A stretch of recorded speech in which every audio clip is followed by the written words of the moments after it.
Galatians chapter 3.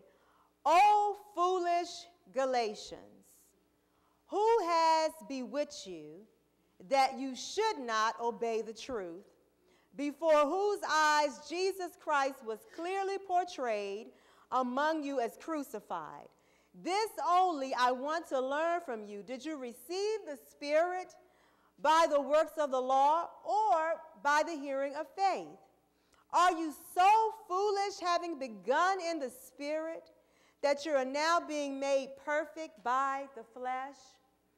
And the Apostle Paul was saying to the believers here, because as they were dealing with the issues of false doctrine, some was saying that they didn't believe in the resurrection. He was saying, how did you begin by faith and now find yourself in a place where you're not obeying the truth, now find yourself in a place where you are questioning, and now where you're trying to do what once begun in the Spirit, begun by faith, now you're trying to do it in the flesh. And understand, if we're not careful sometimes, circumstances, challenges, and trials, when they come into our lives, if we're not careful, we will allow them to lead us astray from the truth.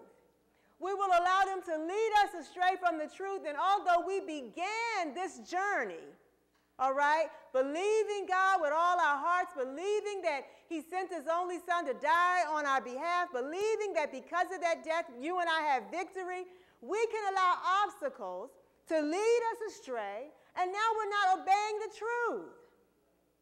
But trials were never designed to lead us astray from the truth, but to deepen us in our walk with God, that you and I can continue to walk in the truth, as we heard tonight in prayer, that in this time and in this season there are many believers who may deal with depression, and there are things going on we know in the economy, but understand, the more truth you and I are exposed to, God is calling us to be accountable to walk in this truth.